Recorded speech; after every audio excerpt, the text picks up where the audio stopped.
So my journey in the chronic pain space has been through a number of models of chronic pain. I looked at the biopsychosocial framework. I looked at,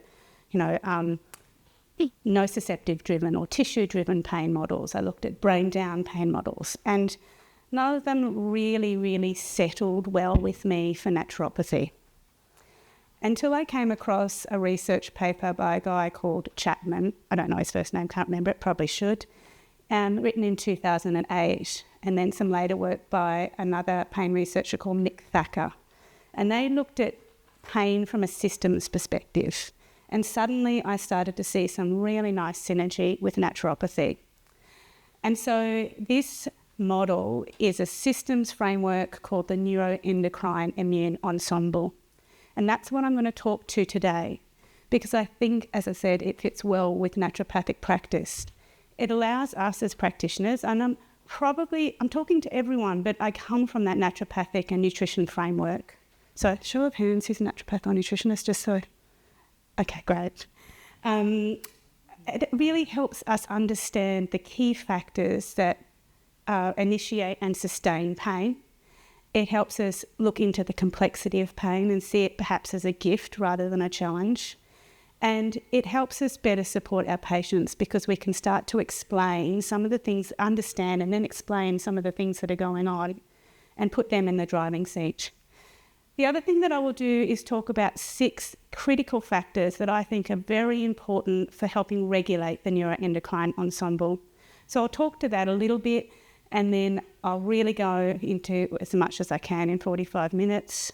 Some depth about the neuroendocrine ensemble, and then discuss some treatment strategies. I will say this, it's not a comprehensive treatment strategy approach. It's more a philosophical framework with some, targeted treatments. I have done previous work on chronic pain. So for more on treatments, go back maybe and look at some of the previous ANTA seminars that are recorded online. Yeah. So complexity, it's a pain, right? It just makes things harder. Why can't we just reduce pain to the issues in the tissues? The structural damage or injury or inflammation. Surely if we chuck enough turmeric at something, it's going to dampen down everything and it'll all be okay. Has everyone tried that? And it just doesn't work, does it? What about pain modulation? Our newest one is PEA. Can't we just chuck enough PEA or cannabinoids at something and hope that everything works out fine? And again, I kind of think about PEA as a band-aid or a bit of a bridge to help us get somewhere, but it's not a key, it's not a primary strategy in chronic pain. Is it just lack of neurotransmitters, or is it all in our heads and we just need to refer everyone to a psychologist? I think that the complexity lies in the fact that it could be all of these things, some of these things, or none of these things, or a changing landscape. And that is because we are wonderfully complex and adaptive systems. And there is strength in that. When we get to a point where we're in chronic pain, there is capacity to adapt back out of that. And that's what I'm looking at today. So considering complexity, pain is often considered an entity, a thing, something that can be located, cut out, lasered out, replaced with a new part. It's a mechanistic view and a linear process. It's one way and not reversible. But we know pain's not like that. It's a process, isn't it? It's a dynamic, changeable, adaptable process. Chronic inflammation may be involved, but it's just part of it. But what I think is really important is it encompasses the whole body, not just a part, or a part of point wherever. Or in fibromyalgia, it could be a part, but still not considered part of the whole body framework. So I think that we need, as I said, to look in the gift in complexity as it offers more opportunity for change and treatment. Linear process, we've got limited entry points and often it's still going in one direction. With complexity, there's multiple entry points and that can be the gift in that. So this systems framework that I'm going to talk about helps us with those connections, helps us with those entry points and helps our patients understand what's happening. Sorry about the spelling mistake. What contributes to pain is what I need to say. Probably if I hadn't pointed it out, no one would have noticed. So pain's not linear. It's not a consequential process. It has emergent properties. And emergent properties are possessed by an entire system, whole body, with parts that interact. So our parts that interact could be our organs, our systems, our nervous system, our endocrine system, our immune system, our gut, whatever else. And we are self-organising, aren't we? We're adaptive and self-organising, and when we're a self-organising system, there's patterns that can arise from adaptation, and we can shift emergence with enough energy, variation, and feedback. So emergence is not directly defined by the whole or its parts. It's greater than the sum of its parts. Does that sound familiar, anyone? That something is greater than the sum of its parts? So we're really leaning into that concept of the whole body. And more specific, emergence brings about the idea that patterns come about due to the individual interaction or relationship between those parts. And when there's relationships or interaction between parts, unexpected or unpredictable effects emerge, particularly when there's a lot of factors or agents that come together. Now you think about chronic pain, different from acute pain. Acute pain could be considered quite predictable. I stick my hand on the stove or in a hot flame, or I sprain my ankle, there's going to be pain more than likely. But chronic pain doesn't necessarily arise like that. It is often unpredictable or unexpected, and it hangs around longer than you want, particularly beyond healing time. And weird things mean that I hurt in weird ways, and it's movable and changeable. So we see that emergence of pain, as a concept, and I'll build on that just in a minute. So here we have the parts, they move up and down, but the whole, it moves left to right within those interacting parts. And that's when the whole is greater than the sum of its parts. That's emergence. I feel like that's almost a song. That's amore, but that's where my brain goes. Building on that, we're nested systems. So in human beings, we could be considered a nested system of interacting or interrelated parts. And I know this is all abstract concepts, but I'm trying to tie it in. Think of Russian dolls. As humans, we're parts within parts within parts, and they all interrelate and interact. And therefore, if we think about the emergent properties of pain, it could be considered an emergent property of these interacting and interrelated parts. We can't separate the parts or just treat one part or system or organ, or at least if we do, the results in chronic pain are often quite poor. I think about endometriosis just as an example. These are the kind of moving parts of endometriosis. It's organ related. There's input, the issues in the tissues. Could be uterus, it could be ovaries, could be bowel, bladder, vaginal environment. It could be musculoskeletal input, so pelvic floor and pelvic structures contributing to that pain experience. And they're all input, issues in the tissues, as I call it. Then there's the things that amplify and chronify pain. So the nervous, endocrine and immune system, or this NEI ensemble, including the central nervous system sensitization. And then, of course, there is a psychosocial interplay, which amplifies and quantifies chronic pain. So our thoughts, our beliefs, our emotions, our interaction with the environment, our peers, our workplace, everything else that's around us can amplify and quantify pain. So the pain experience in endometriosis is the organs and the musculoskeletal and the NEI and the psychological and the environmental. And so you can imagine, if we're just treating the issues in the tissues, how well do we do in the long term? We probably get pain relief, but do we get that person to a point where they feel safe and well in their own body? So just some chronic pain theories. There are two theories, main theories, about chronic pain emergence or chronic pain amplification. And I call them the bottom up from the tissues, or the brain down, the top down. And the bottom up is a mechanism approach which is augmented and repeated input from visceral or somatic structures into the spinal cord and brain can enhance central nervous system sensitization or responsiveness and decrease pain inhibition. So there's a barrage of information and it overwhelms our ability to inhibit it. That's the tissue-driven theory. The brain-focused theory is that changes to the brain's inhibition or descending modulatory systems and central nervous system sensitization drives pain perception regardless of what's happening in the periphery. Think about this and why they came up with this. Fibromyalgia, where is the issue in the tissue? So we go, well, it must be the brain. But it's not a whole body. Neither of those theories are whole body concepts, are they?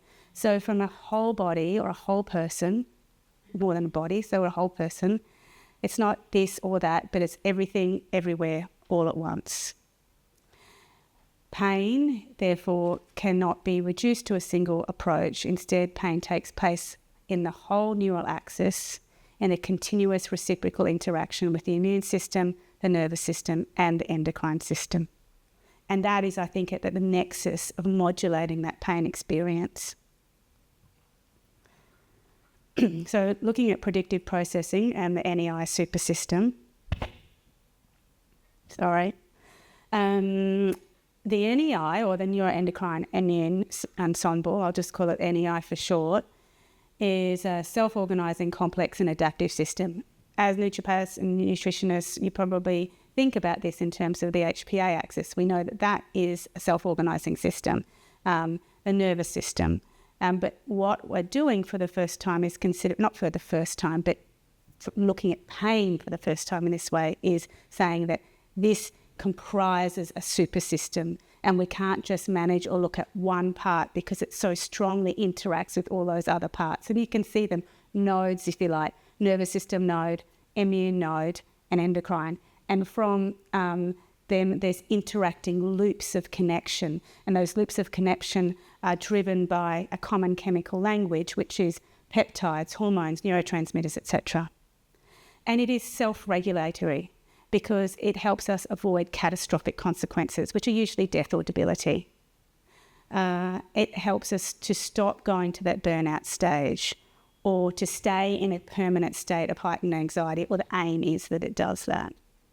Or to be so sick and so immune and inflamed, immune dysregulated and inflamed that we don't recover. Now, we know all people around those peripheries. They're the ones that come into our clinics at the moment, particularly in the time of long COVID, right? We've seen patients like this where they're constantly at the extremes of these nodes and it's really hard to bring them back. So this is a super system, and if we think about pain in this, acute pain reflects a move away from equilibrium of this super system to meet a challenge and then a return to equilibrium once the challenge is resolved. And that's what we do because we are adaptive. We meet the challenges, we come back to homeostasis. And pain provides us with the feedback that we are diverging in potentially dangerous ways from these adjustable set points. It's a big message. Stop or something bad might happen. And that's really useful in acute pain, but not in chronic pain. Interactions between the elements of this super system reflect connectivity, and in which the connectivity of the whole is greater than the system components of themselves. And the whole, of course, is greater than the sum of its parts. And then pain then becomes a whole body experience and prioritises the actions needed to return to equilibrium. But that's fine in acute pain. Chronic pain could be seen to reflect persistent dysregulation of this super system. So if we have a look at super system dysregulation, stressors that are prolonged, and we can start anywhere, the nervous system, the immune system, or the endocrine system. So a prolonged stressor in one of these systems starts to flow on and have effects in the other system to the point where the whole system is dysregulated and can't return to homeostasis. And these are characteristics at that first point there, disturbed intersystem coordination, where a patient just can't come back from the edge, so to speak. And chronic pain can be squarely placed into that category. Biorhythm disturbances, so we see impacts on sleep due to disrupted circadian rhythms and melatonin. Feedback dysfunction, we see the HPA axis dysregulation within this super system, and these have flow-on effects that can lead to autonomic dysfunction or dysregulation, peptide dysregulation, or we can have changes in the immune system, the Th1 and Th2 balance, which leads to changes in opioidergic actions in the brain. So our descending pain systems start to become impacted, and we're less effective at managing pain because of this NEI disruption to the NEI supersystem. And then incomplete recovery. So as altered set points fail to adjust after the stress has passed. So that might be an auditory startle response, but in chronic pain we see people are turned up and edgy in a lot of ways. The skin's sensitive, their eyes are sensitive, they're sensitive to medication, to touch, to feelings, to crap, from other people. So everything's turned up and edgy. The indices of dysregulation, so I just think, do we even need to think about these? Because we know people in chronic pain are in this state, but we see abnormal responses to stressors. And that's that unexpected consequences that arise from emergent patterns. We don't expect this to happen, yet it starts to. For example, heart rate variability might be reduced and poor vagal tone. We might see allodynia and hyperalgesia. We'll see shifts in diurnal cortisol patterns, sleep disruption, elevated appetite, which leads to metabolic consequences and obesity potentially, and immune dysregulation. So we might see a shift towards Th2, more allergy, snuffly, snotty, sneezy, histamine, mast cell activation, all that type of thing, and also an increased susceptibility to infection. And again, thinking about some of my chronic pain and long COVID patients, they are just it's real battle sometimes to keep them well, to keep them from stopping getting any infection going around. You see just one loop, and that's a very linear loop. So it's hard to do emergence on a flat page, 2D, but it might be chronic stress, HPA dysregulation, which allows for increased inflammation. We see spillover into the nervous system and neuroinflammation, which allows for amplification of input from the tissues, so increased nociception, increased pain perception, and then pain perception just feeds into that stress loop.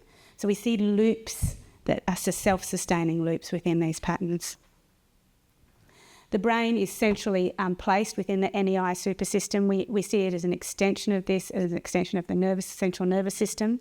So brain is part of all of this. It is intrinsically, inseparably and deeply embodied within the entire system, of course.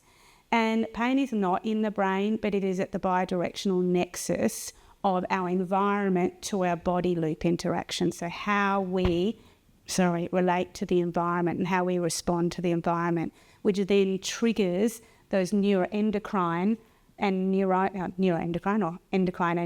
responses, which then have a flow-on effect to the immune system. And you can see here, stressors are variable. They're very intensity, controllability, individual differences, and we've got massive differences in how we respond to stress, haven't we? Something that a person has, being out of control in a situation may impact someone strongly. Otherwise, the other person might just go with the flow.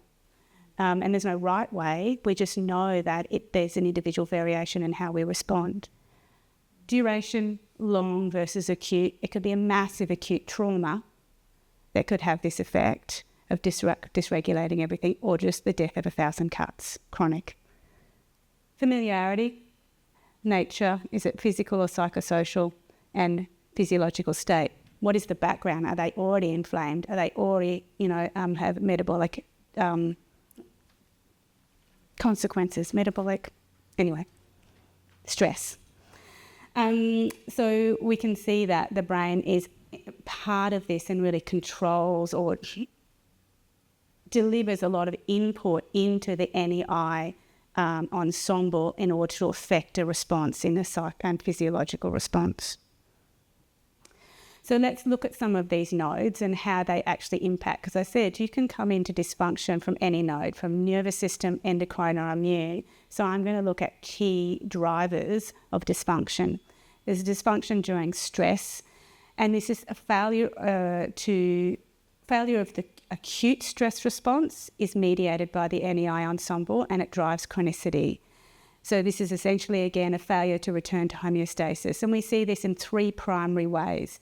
unremitting chronic stress, that death of 1,000 cuts I call it, inability to adjust to a stressor of modest duration and demand. And when you see that, you think, well, what's happened to get the person to that point? Has there been trauma? Has there been chronic illness? Has there been a previous history of pain that's kind of reset their nervous system or their NEI ensemble system, so that they are more susceptible? Not hearing the all clear signals in the stress response. So it persists after the stressor has disappeared. Often there's cognitive issues that come in to maintain that. Mood, from an NEI perspective, we've got chronic pain actually disrupts how people experience themselves. They start to see body as object or pain as object, and so they're not embodied, and also how they see their world and how they interact with it.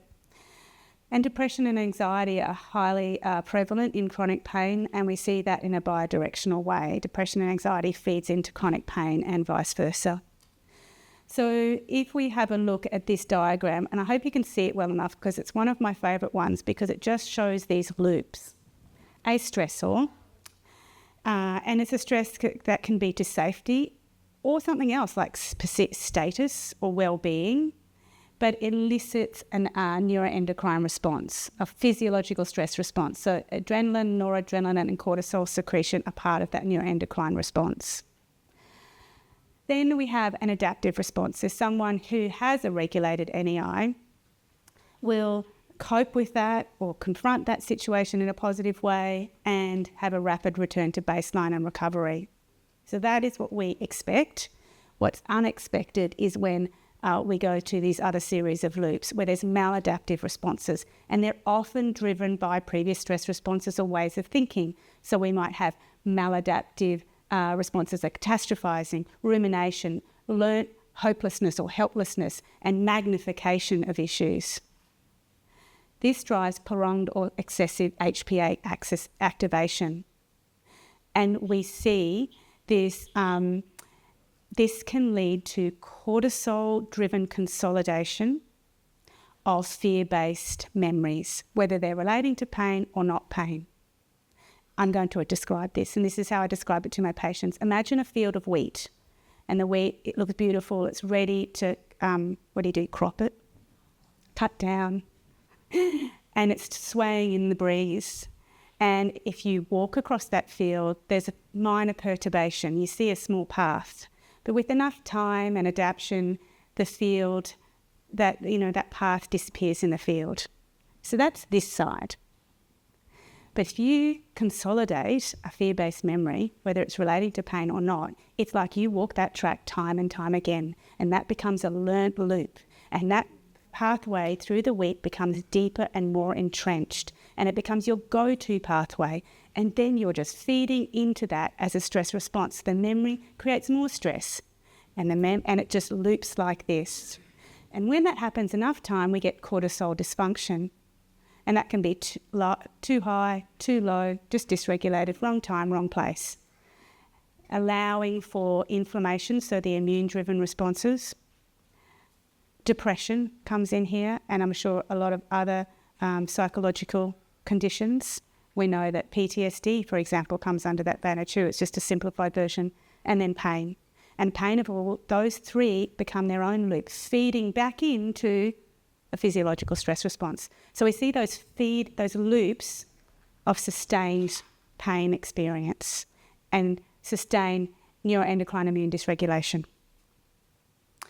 Of course, we can be primed for this, and the slides will go up if you want them. And the priming can be adverse childhood experiences or trauma in childhood, but I think trauma at any stage can actually lead to these consequences, whether you're a child or an adult. But adverse childhood experiences effectively prime the whole being, resulting in shifted, nested system framework. And you can see that there. Adverse childhood experiences drive physiological response, disrupt the functioning of the nervous system, lead to central and stress sensitization, such as hyperarousal. And so they stay in that hyperaroused state or have a lower set point to hyperarousal. As HPA axis is persistent and the allostatic load, which should be our balanced load, becomes a stress load instead. We've got cognitive drivers. I talked about ways of thinking, negative pain appraisals, anxiety and depression confer a psychological risk. And then we've got that so-called social risk, and they are things like parent coping styles in the family with an ill or in pain child, or even not just parents who can't cope and children who deal with the consequences of that. And how common is that? And then peer and social interactions. So how we relate to our friends, our family, as an adult, or even as a teen, our workplace, authorities, structures and systems within our world, all impact on chronic pain. There's super system connectivity, and this is just another nice picture that shows that stress-induced chronic low-grade inflammation may be the common soil of many diseases. And you can see that the kind of stress, sympathetic, HPA, inflammation, along with a whole bunch of other systems that start to impact and sustain dysfunction. So let's look at the causes of chronic inflammation. These are the things we see in clinic every day, aren't they? They're systemic, background peripheral inflammatory drivers. And they then can drive neuroinflammation and be a dysregulator of that super system. So chronic systemic inflammation sustains neuroinflammation, sympathetic nervous system and HPA axis responses. And there's an example there that body inflammation leads to central nervous system inflammation, hypothalamic production of corticotrophin relieving hormone, sympathetic nervous system response, changes in inflammatory modulators, TNF-alpha and NF-kappa B, back to body inflammation, another sustained loop, just this time coming from an inflamed rather than a stress-driven. This is an inflammation-driven loop. And again, when you've got someone in chronic pain or with any chronic disease, look to what are the drivers of the inflammation if it's not obvious, because they will be sustaining in part what's happening. And we're good at dealing with those, I reckon. Naturopaths, nutritionists. We're also really great at work. I'm sure that other modalities are too, but we're also really great at working with the nervous system, the endocrine system and the immune system. So this is why I think this model is so lovely for us, because it really puts that pain, which can be seem so unexpected, into a framework that we can start to work with it. Diet. I show this slide every time. I love it. It's now about 5 years old, and we're starting to see more information coming through about this, that high fat, high sugar and ultra-processed foods are a problem for us, and they help not only sustain pain, because we know they do. People who eat those diets have more spinal pain, musculoskeletal pain, more strongly linked with rheumatoid arthritis, osteoarthritis, fibromyalgia, all the things. That's a bit general, but you know what I mean. And the ways they do that is poor sleep, stress and xenobiotics. And I could even do a little arrow because, bad food, those foods, I don't want to demonise foods, but high fat, high sugar, I need to be specific, high saturated fat, high sugar and ultra-processed foods can also disrupt sleep. They can be a source of xenobiotics. You see changes in the gut microbiota and peripheral inflammation, which all, the vagal nerve feeds this information back to the brain and the immune system, and it responds. And one of the ways we see is activation of glial cells in the central nervous system. So central sensitization that's driven by neuroinflammation, which is spilling over from the periphery. And then oxidative stress, and we see that impacting toll-like receptors, which does the same kind of thing. So just pulling back on those foods, I'll go through that briefly later.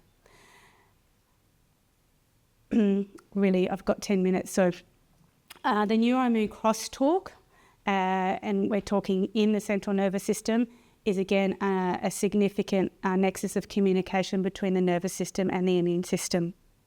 And it facilitates persistence of pain. So immune mediators released by glia, the immune cells within the central nervous system, are more potent than neurotransmitters we produce. And if we have a combination of pro-inflammatory mediators and these really potent glial-derived neurotransmitters, that starts to drive and amplify unfavourable activity in the brain, and it becomes more receptive to incoming threat. So it amplifies the messages from the periphery and says these are more important, we need to pay more attention to them and respond accordingly. It also induces disinhibition, which means that it reduces the capacity of our brain and our nervous system to place less importance in those incoming messages. And it usually does that by GABAergic or glycinergic, but it will also, as I talked about before, impact the opioidergic and the cannabinoid pathways. So all those lovely descending, calming down modulatory pathways become less effective. So let's look at treatment approaches. And I said this is a brief visit. For more information, you can go back to previous talks where I've really focused on this. But first, patient expectations. What patients want from us? A dramatic escape.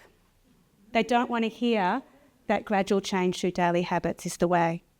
What we can offer and what works is small daily steps. So the process of developing pain is emergent, not linear. And so too will be the healing process.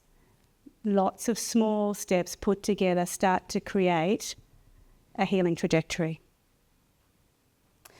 An overview of treatment pathways. So first of all, if we do look at pain management, patients often need a bridge to recovery, and pain management is part of that bridge to recovery.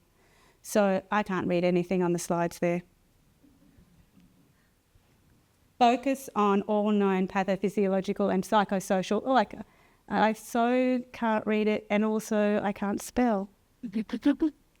Psychosocial factors known to affect pain severity and recovery. What is happening in their lives?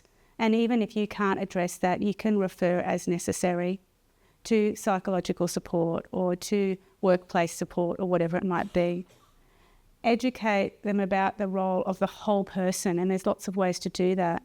But tell them that pain is not just in the affected organ or tissue, that it's bigger and broader than that, and therefore we have more avenues to work with it, more avenues to reduce it and dampen it down. Use specific pain medication, herbs and nutrients. Then work with the NEI ensemble. Again, I'll talk more to sense making and empowerment, but giving the patient personal control of their health helps regulate. Being out of control, not knowing what's happening, feeling desperate, that feeds into that stress response and NEI dysregulation. Feeling in control and knowing you've got a pathway forward. Can you imagine just how that takes things down a notch? Mm-hmm. Address the factors that sustain the neuroendocrine ensemble dysfunction, whatever they might be in that person: sleep, mood, environment, isolation, and use specific approaches to support neuroendocrine and immune systems. Organ input, address the issues in the tissues. Whatever it is, and address those input generators and disease drivers if they're known. But see, that comes third in my book. It's all these other things that come first, and then we start to work with that. And it doesn't mean that I won't be doing it in the first consult, but it is my third priority. Structural input is not my fourth priority, so I'm just going to say it is probably of equal weighting depending on the particular condition that we're talking about. I work with a great team of osteos, physios, myotherapists, massage therapists, acupuncturists, whatever that person's preference is how I refer.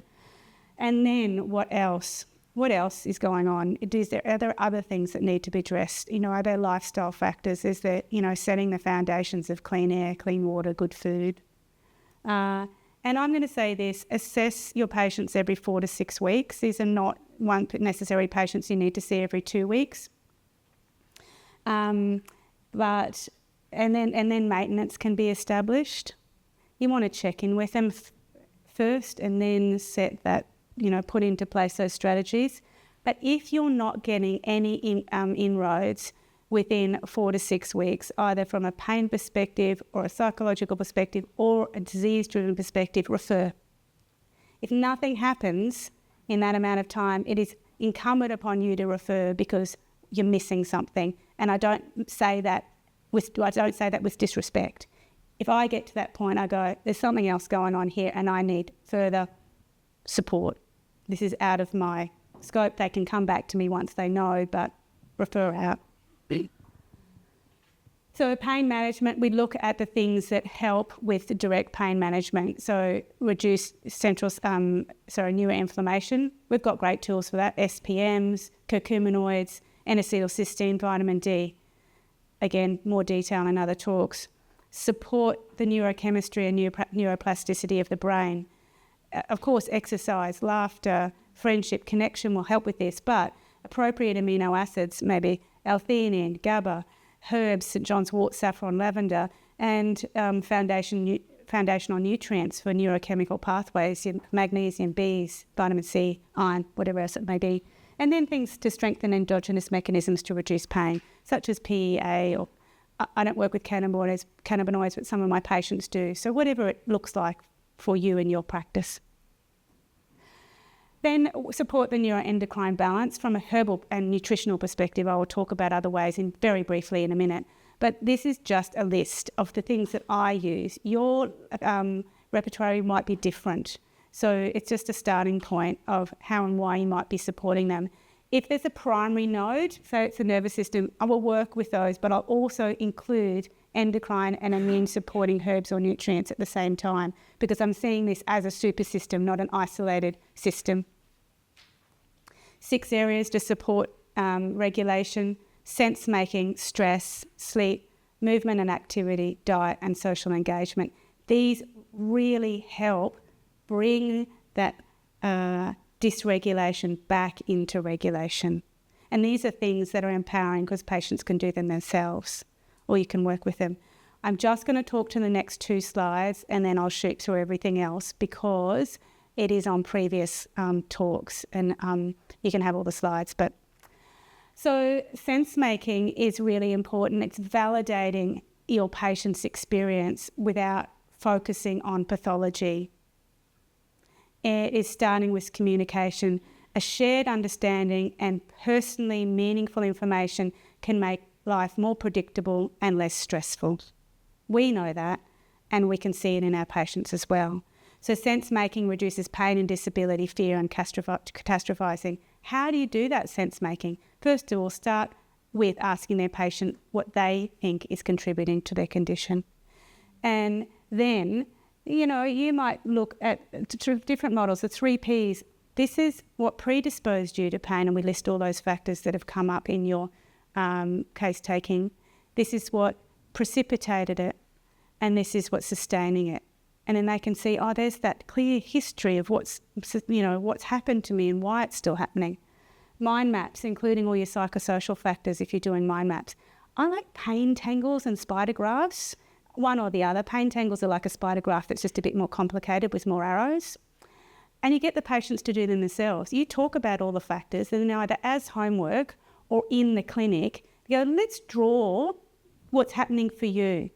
And this is, why won't my brain just bloody function? And you can see this patient started to map their own pain tangle. How meaningful is that? So I love those things. And you can also talk about disruption of equilibrium, your body telling you that something needs to change. One last slide. Support and empathy. There is a recent study, it's in physicians to be sure, but it's around pain. And it shows that in chronic back pain, patients recover more effectively than when they have a physician who is very empathetic as opposed to mildly empathetic. And this recovery results are quite phenomenal because it's more strongly associated with favourable outcomes compared to other non-pharmacological treatments, so psychological approaches, perhaps even musculoskeletal approaches, opioid therapy, and lumbar spine surgery. So deep empathy for the human being sitting in front of you is critically important. On that note, thank you.